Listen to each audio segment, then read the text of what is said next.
Anda kembali bersama kami di Selamat Pagi Indonesia dan langsung saja kita berbincang-bincang dengan seorang sosiolog, Bapak Tamrin Tamagola mengenai relokasi Kalijodo dan kami juga sempat atau sudah mengusahakan untuk menghubungi pihak dari Pemprov DKI Jakarta dan juga Pemkot Jakarta Utara namun tidak ada respon dari kedua belah pihak tersebut dan kita langsung saja berbincang-bincang. Pak Tamrin, kalau kita lihat kan pembongkaran sebuah kawasan itu bukan hanya pembongkaran sebuah kawasan fisik, tapi juga pembongkaran atau relokasi sebuah peranata sosial. Yang menarik, iya, yang menarik tadi ada statement dari warga Kalijodo, Mas Leo mengatakan kami serasa diperkosa gitu. Betul. Ini ada catatan-catatan penting dari Anda. Iya, saya kira begini. Tempat-tempat yang kumuh miskin dan kemudian menjadi liar dan ada kegiatan liar prostitusi, kemudian bisa juga minuman keras dan sebagainya itu sampai terjadi. Itu karena ada kesemrautan wewenang antar kementerian atau departemen. Karena ini sebenarnya tadi Pak Leo itu bilang kan kawasan ini sebenarnya milik PU. Kalau milik PU berarti yang harus mengurus adalah Menteri PU, bukan gubernur, bukan kepala daerah. Nah, jadi ada kesemrautan wewenang di situ yang dari awalnya sudah terjadi.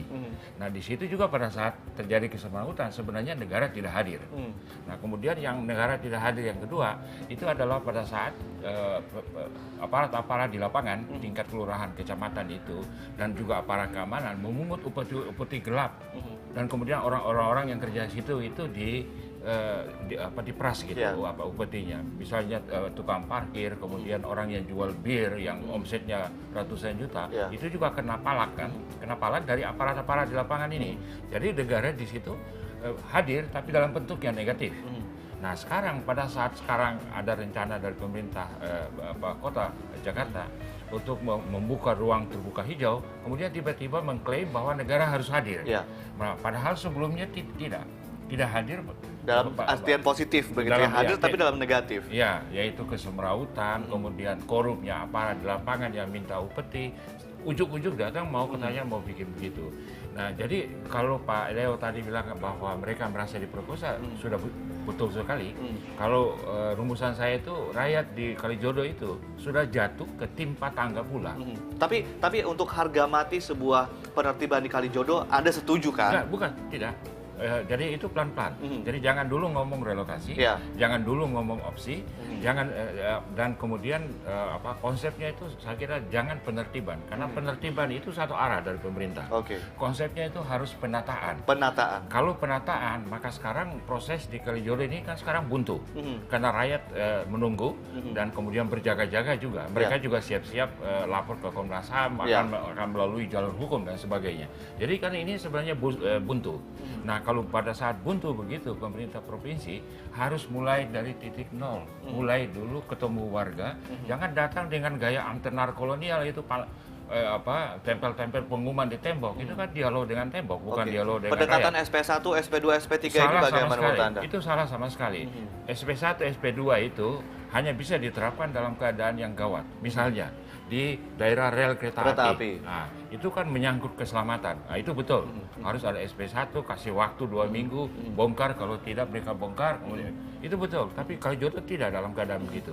Nah, juga apa yang membuat karakteristik Kalijodo ini berbeda dengan pembongkaran? Katakanlah ini kan memang tempat yang berbeda dengan katakanlah rel kereta api segala macam. Mungkin bisa dijelaskan ada peranata-peranata sosial apa yang kemudian membedakan antara dua. Jadi keadaan kegentingan yang memaksa gitu untuk bertindak dengan cara SP1, SP2, SP3 tidak ada. Nah, oleh karena itu saya anjurkan pemerintah kota Ahok itu mulai lagi dari nol. Dari nol itu apa? Datang ke warga, datang sendiri dengan aparat yang dinas sosial atau ke situ, kemudian duduk bersama dengan rakyat dan dialog. Anda yakin itu yang diinginkan oleh warga Kalijodo? Itu karena mereka pikir bahwa mereka itu kan sudah bergenerasi di situ. Nah, mereka sudah membangun dan merawat jaringan sosial yang sangat mantap. Kemudian ada jaringan ekonomi yang juga tidak bisa ujuk-ujuk dicabut begitu saja. Nah, jadi sekarang saya kira langkah berikutnya itu adalah pemerintah kota harus datang, Ahok dengan aparatnya datang, duduk bersama, omongkan bagaimana pemecahan kembali ke nol lagi begitu kembali ke titik nol dan dengan konsep penataan, bukan penertiban, dan kemudian bersama rakyat, deliberasi bersama rakyat. itu yang disebut dengan people centered development kan. Jadi warga itu yang penting. Kemudian dialog di situ, cari solusi, dapat solusi. Solusi itu adalah hasil deliberasi bersama, bukan opsi yang satu arah dari pemerintah. Sekarang kan opsi satu arah, 3 itu. Baik, tapi ada satu perspektif mengatakan bahwa negara harus hadir. Tadi Anda mengatakan negara harus hadir, tapi negara juga harus hadir dan punya hak dengan secara memaksa untuk menertibkan segala sesuatu yang ada terjadi di masyarakat. Jika memang berpotensi untuk menghadirkan kekuasaan-kekuasaan di masyarakat itu. Gitu. Betul. Nah itu tadi kan Pak Leo sudah bilang, negara itu harus hadir, tapi negara kita kan negara konstitusional demokratis. Apa artinya konstitusional? Harus berdasarkan prinsip-prinsip yang ada di Mukaddimah Undang-Undang 45 yang melindungi segenap rakyat itu. Nah kemudian demokratis artinya deliberatif. Nah jadi jangan ujuk-ujuk pakai cara-cara yang satu arah.